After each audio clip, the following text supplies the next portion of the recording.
Yeah.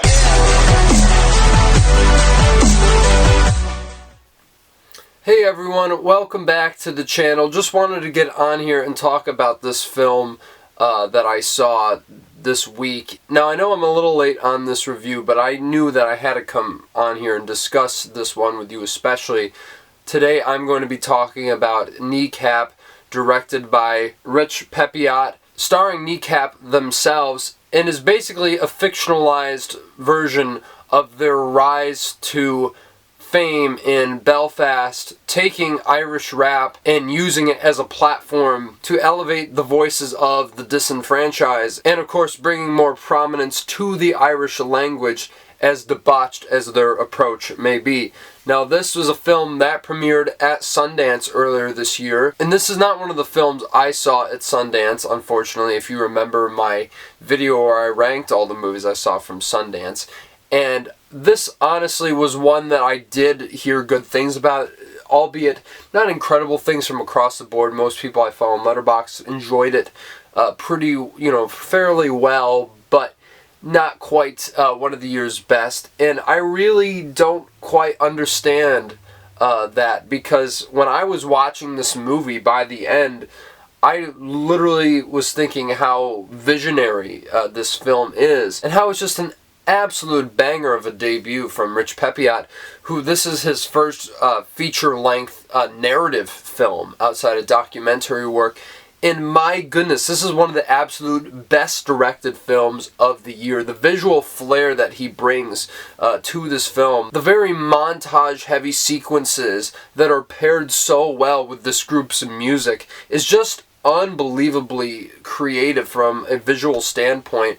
Like, for instance, they'll be turning up the volume on a certain machine, and like you see like little animation go around it to kind of emphasize a certain action. And of course, when they're actually rapping in Irish, they put like the English subtitles on the screen as, you know, the words flow from their mouths.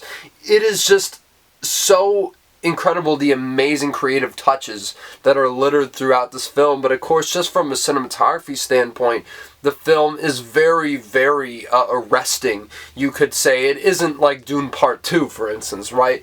But it is one of those things where there's definitely a style that is felt throughout this entire film, and I absolutely love that about it. And the script itself is really, really great too. I think by the end of the film, seeing how the story comes together in very surprising ways, in very emotionally rich ways, I think really makes it stand out from a lot of the other films that have come out this year. And the band members themselves, I mean, my goodness, they're all pretty great, I'd say, overall in this film. These lads are truly, truly talented guys, and my goodness, like, I was actually listening to the rapping here, I'm like, they're actually really great. Really makes me want to listen to their music all the more because of it. And I love how it really gives all three of these guys very legitimate character arcs that I absolutely loved. And even though they're doing so much that is just kind of heinous to some, you absolutely understand where they're coming from. And more than anything, using their voices to raise awareness and be activists through their art. And I think that's some of the best kind of work anyone can ever do, as rowdy as these guys are. They really, really deliver on that front, and you can see why their music took off in Ireland, and, you know, of course, raising awareness of trying to make Irish an official language in Ireland, which is kind of crazy to think, but I think that's exactly the point that a lot of people don't understand. And I myself, until fairly recently, that English wasn't always the predominant language in Ireland. And the fact that the British colonies tried to, bury that, it really says a lot about our history, I think, time and time again.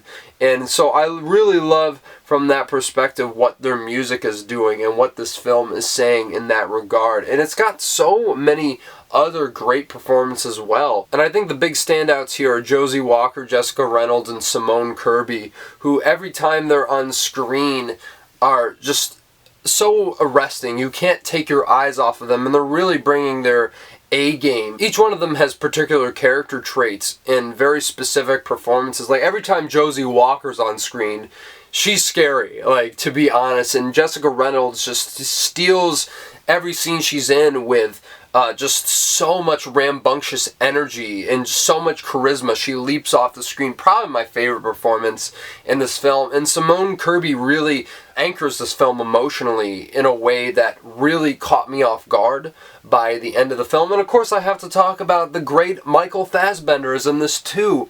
And I think his presence in the film is so important because, of course, haven't seen him in too much lately, ever since he became a race car driver. But to see him in a movie like this, it really warms my heart because, of course, you know you're going to get your absolute best most of the time when it comes to Fassbender, and that's no different here. The impact he leaves on the story is truly one that's very special and very powerful. But yeah, this film just employs so many great cinematic techniques in regards to visual storytelling, but just the storytelling itself without it is so well written and so well put together. And also the music itself, I really was digging a lot of the music that these guys were doing from a sonic standpoint, from a lyrical standpoint. Their flow is great. Everything about this film is just so bold and audacious in all the best ways possible. And I really loved watching this film by the very end. Sure, there's some subplots that could have been a bit more elaborated on, but I do think overall this film is just one of the absolute best of the year. I think better than all the movies I actually saw at Sundance. So that says a lot, and I really wish I had seen it back in January, but I am more than glad that I went out of my way on my day off to go see this movie. And I'm going to give Kneecap a 9 out of 10. This is an absolute must-watch if it's playing in a theater near you. If you want to check out a very great small independent film, it has a lot to say that offers a lot cinematically. Kneecap is the one, I think, in the next couple weeks here is the one you're really going to want to be looking out for. And I heard that Ireland submitted it for Best International Feature at the Oscars. I really hope it gets in. I think it'd be a very well-deserved nomination. This may be the best fictionalized movie about a real band since A Hard Day's Night. I don't know if that's true, but I really would love to see this film get nominated like A Hard Day's Night did all the way back in 1965. But yeah, let me know what you guys think about Kneecap down in the comments below. Did you love this film as much as I did? Perhaps you didn't. Please let me know why, because I really want to understand that. And of course, smash the like button. Subscribe to the channel if you want to see more reviews like this. I'm also going to be bringing you guys a review of M. Night Shyamalan's Trap, which has been one that's been widely discussed over the past week. And I cannot wait to get into that with you guys and more. And until then, I will ask you to take it easy and we'll talk soon.